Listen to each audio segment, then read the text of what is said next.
Ladies and gentlemen, according to the reports that I have seen from CBC, CP24, CTV, you name it, it's everywhere. Mark Carney looks like is going to be calling an election on March the 23rd, a federal election, and a lot of people in Canada are going to be happy about this. The large majority, I would assume, is going to be very happy about this because they've been waiting for it for a very long time. And finally, it looks like they're going to be getting it. And it looks like it's going to be called on April 27th or May 5th, from what I have seen in the reports. And I will show that to you here, right now, so that you can see what I'm talking about. I'll share my screen with you here quickly. And this is from CTV. And I'll read a little bit of it to you. Prime Minister Mark Carney is expected to ask Governor General Mary Simon to dissolve Parliament on Sunday and call for an election with a vote to take place at the end of April or early May. So a lot of people are happy about this, me included. I think people in Canada from all over the country want to put somebody in as their prime minister that they actually voted for, whether it be a liberal or a conservative. Now, I completely understand why Mark Carney is doing this. And I mentioned it on the last podcast as well. And I mentioned it by saying he has some juice right now. He has some momentum right now. And if he waits till October, that we don't know what that's going to look like. Okay. Now, there has been many different polls that have come out. I'll mention them on the next podcast, not on this podcast. But there are actually polls out there that have Mark Carney in the lead. Now, I don't know if I can believe all of those polls because I don't know. I don't know exactly how they're taking these polls, where in the country that they're taking them, what they're basing these polls on. So I can't really take that matter of fact, even if I'm looking at these polls. But as I mentioned, I'll get into it a little bit more on the next podcast. But it's kind of crazy to me how a lot of things have changed very quickly in regards to the Conservative Party and looking like they were going to just win automatically at one point. And now seeing how much they have fallen in the polls have been interesting. Just a couple months ago, the Liberals, it was pretty much 80 to 85% and higher that I was seeing that it looked like Pierre Poilievre was going to be the next prime minister of the country. Now Justin Trudeau resigns. Mark Carney is there. And it looks like this thing is almost locked in at 50-50. So it's interesting that how fast things have flipped and changed, right? So what that also tells me is that, you know, people were the biggest things that were on the agenda for people in regards to this election was mass immigration, right? That was one big thing. The price of housing, right? Crime, the rising rate of crime, that was another thing. Those are some of the biggest topics here. And now Donald Trump, ever since he became the president, that's another big issue as well, right? Donald Trump is a huge issue for Canada right now, and all these tariffs and all that kind of stuff. So now that's kind of, you know, brought on its own avenue in itself. So what I'm seeing here and what I'm taking from this is there are a lot of people in the country that had a bigger problem with Justin Trudeau rather than having a problem with the actual Liberal Party. And because they had a big issue with Justin Trudeau and the things that he was doing, they wanted a reset. They want change. And that change was looking like it was going to be coming from the opposition, which is Pierre Poilievre. They just didn't want Justin Trudeau back. So is it more that they wanted Poilievre or they just didn't want Justin Trudeau? That's a question. I'm asking you. You can let me know in the comments. And I mentioned to you on the last podcast, I don't tell people who to vote for. That's not what I'm here for. I'm giving you commentary. I'm giving you opinion. You guys can also let me know. But I'm not here to tell people who to vote for. You vote for whoever you want to vote for based on your interests. I'm just telling you what I see happening here.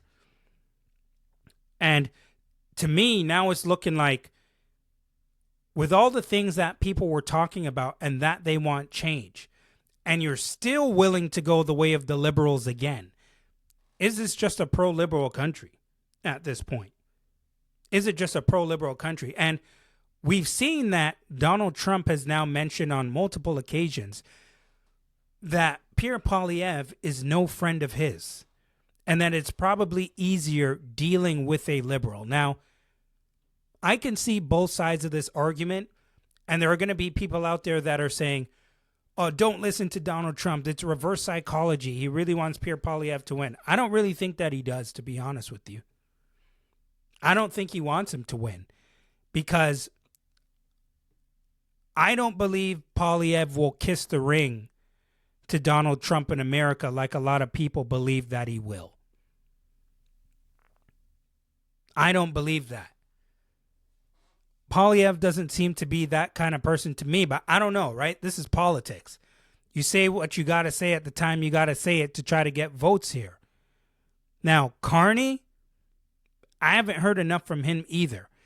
We're starting to see him campaign. He's out west right now, but we're starting to see him speak a little bit more, but it hasn't been really about all the things that we want to hear. We hear him talking about the economy a lot, which is great.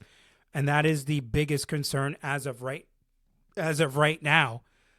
But we want to see him talk a little bit more about all the other things that I have already mentioned. So we're going to have to wait and see what's going on here, folks, because this thing looks like it's getting closer and closer. If I had to pick right now, I think Pierre Poilievre still wins this federal election. That's what I think would happen as of right now, but we don't know. We don't know. We got to wait and see what's going on here, because the few times that I've heard Mark Carney speak, he's in Western Canada right now in Alberta, and I heard him mentioning things like, we've already heard him say that he wants to get rid of the carbon tax, capital gain tax, now that I've heard, get rid of the GST on homes up to $1 million for first-time home buyers. These are all things that Pierre Poilievre has been saying. Seriously, if you don't believe me, just look it up. He's been saying all of these things. So pretty much Mark Carney is just coming in and regurgitating all the things that Pierre Poilievre has been saying. Interesting times here, folks. Very interesting times. And as I mentioned to you, on the next show, I think I'm going to get more into the demographics and these polls and where exactly these polls are coming from and what the numbers are looking like in regards to the demographics. I think that's going to be a pretty interesting place to look at in regards to the possibility of what age group and what gender looks like they're going to be voting for each candidate.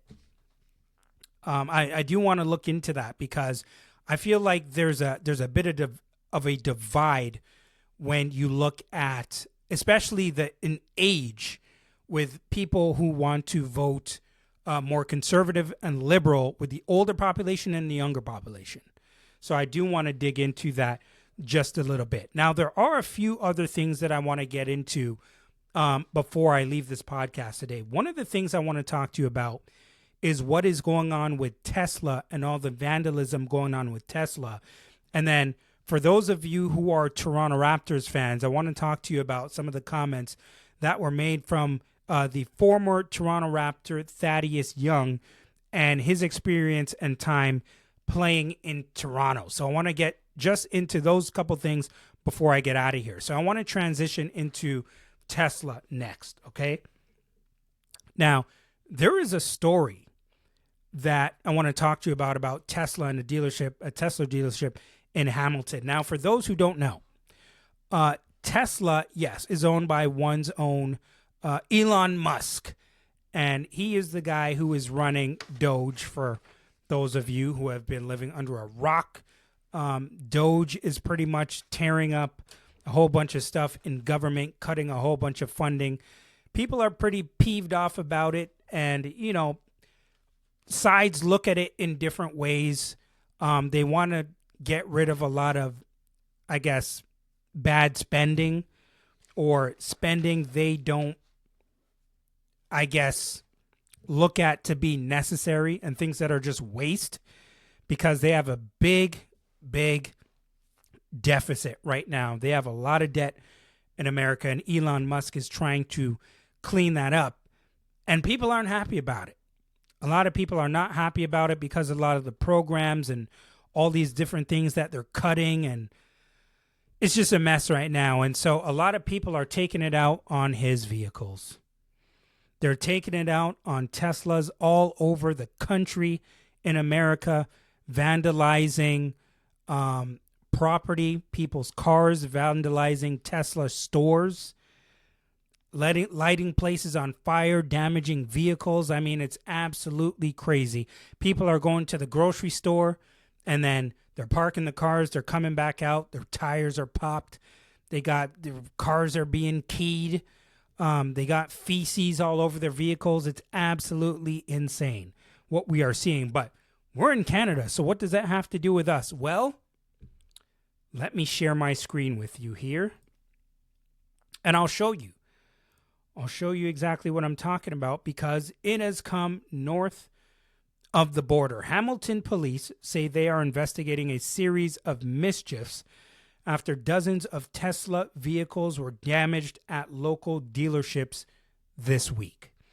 According to police, officers were called to a Tesla dealership located at 999 Upper West Wentworth Street on Wednesday for a report of damage to some of the store's inventory. Police arrived to discover that upwards of 80 Tesla vehicles parked outside had sustained damage, including deep scratches and punctured tires. Wow. Ladies and gentlemen, now even people in Canada are pissed off as well. All right. Where do I even begin when it comes to doing this in Canada? Now, firstly, ladies and gentlemen, you don't even know who owns these vehicles. And I'm not talking specifically about this dealership thing in Hamilton. I want to talk overall in general. You can be destroying somebody's car who's a Democrat and has the same views that you have, or is a liberal. You don't even know who owns the damn car, so why are you damaging it? First of all, anybody who's doing this, damaging vehicles and property, you should be arrested. You can't just go around damaging people's property and people's vehicles because you don't like what the hell Elon Musk is doing. That makes absolutely, positively no sense whatsoever. You're pretty much a criminal by doing that. It's not going to help in any way. It's not going to help in any way. It makes no sense. All you're doing is you're vandalizing, destroying people's property, and then you're putting yourself at risk, obviously, to be arrested, to get yourself thrown in jail, to get yourself a court case. And for what? Do you think all of a sudden now Elon Musk is going to sit down and be like, they're destroying my cars. Okay, forget it. I'm going to stop with Doge. I'm just going to stop right here, and it's not going to do anything. All you're going to do is get yourself a court case and give people on the right more ammunition to use against you. All it's going to do is give them more fuel to use against you. It's not going to do anything for you. It's not going to do anything for you. And people have to learn to understand that. You have to learn that you don't have to agree with what other people are doing or saying. But you can't just go around destroying stuff. I mean, what are we in grade 3? I have to come on here on a podcast to let people know that? I mean, what are you kidding me? It's ridiculous. It's ridiculous. Like I mentioned, you're just giving them more fuel and ammunition. I get it. I get it. There's a whole bunch of people in the U.S. and I guess now in Canada who don't like what Elon Musk is doing. They don't like it. Okay, fine. I get it. You don't necessarily, folks, people, you have to, we're in a point in society now on both sides, by the way. It's not just a Democrat or liberal thing or conservative or people are not even willing at this point to sit down and have certain conversations without just going buck wild and crazy at this point. That's got to stop. It's got to change on both sides. It doesn't matter what it is. It has to change. It's not going to accomplish anything. If you want to do something to fight back against maybe Elon Musk, in that case, why not just play the game and not buy any of his products? Campaign against his vehicle so that people don't buy it. Don't buy anything, any product that Tesla has. Why not just do that? Or figure out a different way to have a debate online, or whatever the case may be. There are other ways. That's all I'm trying to say. And committing crimes, and a lot of them on camera, by the way, which is a little bit strange. It's a little bit on the strange side. Like there was a Tesla dealership in Montreal where they were spray painting it in pink and all that kind of stuff. Like that's supposed to do anything. All the person is going to do is get arrested. Like I need you guys to try to understand what I'm saying here. I get it. You're upset about what's going on. You don't like what he's doing. Completely understandable. For the last time, all I'm saying is, if I had a Tesla, which I do not, but if I did and somebody vandalized my car because what he's doing, by the way, I'd probably want to punch you straight in the face. Because at the end of the day, everybody has to realize it's not going to do anything. It's just not going to do anything. If anything, it'll just make it worse for people, for themselves, for doing it. And that's the only way I can put it. Like, I'm dumbfounded by this, actually. It just makes no sense to me. But anyway, I'm going to move on here. Thaddeus Young, former Toronto Raptor, was asked, I'll just show it to you. How about I just show it to you and then we'll discuss. We'll discuss after. I'm going to go to X, share my screen with you here. Let's go to the X. All right, here we go. It's a show. How was your time in Toronto like? My time in Toronto? I'm from Toronto, and he says he would never play in Toronto. That's one Oh, Toronto. Oh, yeah, for sure. Right. I ain't gonna lie. Being in Toronto is kind of tough. Yeah, it's tough. I told you, it's tough. It's tough to. Family can't come there. It's cool to visit, be there for like 4 or 5 days. That's cool, but to live there, yeah, it's tough. It's tough. It was tough. It was tough on my family. Like you can see my son behind you. If you like that. Kid was ready to come home, man. He like, you gotta go through customs all the time, man. Yeah. Come on. It's almost like you at a disadvantage. Like we have to go through the airport every single time. Like you gotta go through the airport is the customs part of it. Like you mean to tell me I just paid for the package and I gotta pay you more money to get my package from you? Come on, like, come on, man. Customs? Then getting stuck at the border? Shit. Come on, man. I got stuck at the border for 3-4 hours. Man, every time I come with the team, I come to Toronto with the team. They pulling me and TA to the back every time. They ain't want to let us through that motherfucker. They had 100 questions for us. I hate it. Man, you, hold on, man. 1 year they told me don't even come, bro. Like, look, man, you, it's cold as hell while they read your name and that motherfucker shaking like. You like, God damn, man, I ain't found my shit yet. Man, I promise you, guy, I listen, Toronto, I like kicking at your nightclub. I couldn't see myself playing that, man. Listen, at gunpoint. Yeah, I was there for 2 years. That was tough. I ain't gonna lie. And I had resigned back there.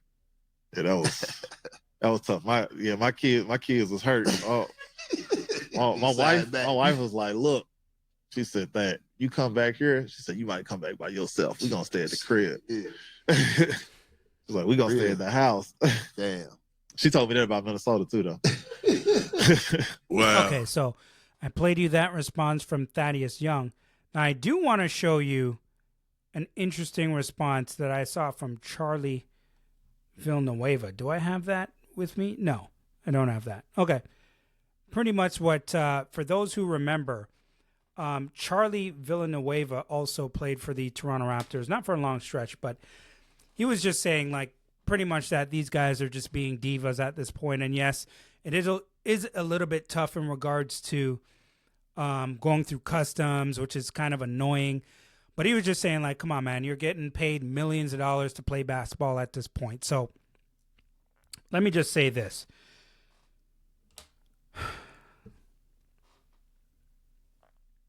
Thaddeus Young has played for a lot of different teams in the NBA. He's probably played for like 8 or 9 different teams right now. And a lot of the teams that he's played for have been cold weather cities. So although he didn't have to go through customs, which I understand, it probably can be annoying. But even when these players have to go through customs when they come to Toronto, it's not like they're going through customs with the general public, right? They get their own separate place of where they go to deal with customs, which is like an express line that they can pretty much breeze through. And it's the same customs people all the time. It's the same customs people all the time. There's not many of them that they actually have to deal with. So I understand, yes, it can be an inconvenience and it's annoying. But are these guys a little bit of a diva? I would have to say so. You're getting paid millions of dollars to play basketball. And you want to bitch and complain about being in a customs line for a little bit? I mean, give me a break. Give me a break. Like, these guys are acting like they just went on a flight that's 8 hours going to somewhere in Europe, or they're going to Russia or somewhere. Most of the places that you're going to fly from in accordance to Toronto are a couple hours away. Some of them not even. Now, if you're going on the West Coast, yes, that's a little bit further, but it's no difference from flying somewhere in the East Coast anyway. It's still going to be, like, what are we talking about here? It's 30 years later. It's 30 years later since the Raptors have been around, and people are still complaining about this. No matter how much money they make, playing the game that they love, it comes almost like an inconvenience, like you're at a disadvantage. You're at a disadvantage on the basketball court because you got to wait for customs for a little bit. Really? Really? Listen, and I'm not saying it's not annoying. I'm sure that it is. I'm sure that it is. But still, please, give me a damn break. Give me a break. And I can get it. It could be annoying for the family. I completely understand that. That I can see being annoying for sure. I get that. When Tony Allen's saying, or Zebo saying, your family can't come there, why the hell can your family not come there? Are we talking about grown-ass people with passports? Or do these people not have passports? They don't have passports. Who the hell's problem is that? Who the hell's problem is that? You are a grown-ass person. You should have a passport. Unless you have some type of criminal record or something like that and you can't travel, okay, across the border and stuff like that, okay, then I get it. But if that's not the case, there shouldn't really be a reason your family can't come here. It ain't far away, folks. We ain't going on the other side of the planet here. Like, this is still actually a conversation that is strange to me. And yes, obviously, most players in their career will never play in Toronto. We do get that. It is one of the higher tax cities. There are cities that do tax a lot. Toronto is one of them. I would say most NBA cities do at this point. But yes, Toronto is one of them. I get that. That's probably a bit of an annoyance as well. I get that. But this really can't still be a thing, can it? Can it? Because honestly, you were lucky, Toronto, Thaddeus Young, that Toronto wanted you at that point. Great guy. But you were at the end of your career. And so you're actually really lucky that Masai Ujiri and Bobby Webster wanted to bring you back. That's the truth. I'm sure he was good for the locker room. Thaddeus Young, I do love Thaddeus Young. He seemed like a good dude. Always saw him with his wife and his kids. And they always looked happy, and they're a very nice family, for sure. But I'm saying, damn. And the thing is, too, is that I don't want to be too critical as well, because you do want people to be honest and keep it 100. And he was asked a question, and he asked honestly. It's not like he was bashing the city. And I don't think he was doing that at all. And we don't want this to be or seem like he was going crazy on the city of Toronto, because he was not. He was just mentioning that part, and I'm glad he was honest. But I mean, damn, seriously. That is kind of being a diva, a lot of these guys. For seeing where a lot of these guys grew up, where they came from, making all these millions of dollars, and to be complaining about that, to me, just seems a little strange, in my opinion. That's all I'm saying, folks, and that's all I got to say about that. If you enjoyed today's podcast, people, please take a moment, follow, like, subscribe, and rate the podcast. Your feedback is always welcome. It helps me reach more listeners who are just as passionate about these topics as you are. And don't forget to reach out to me and hit me up on social media at Mike Roach 7 on IG. I'm on X as well, folks, at Mike Roach 23. You can also listen to me and check out more engaging content on Spotify and Apple. Folks, it's your boy Mike Roach. I will be back again very soon, by the way, and I'm out.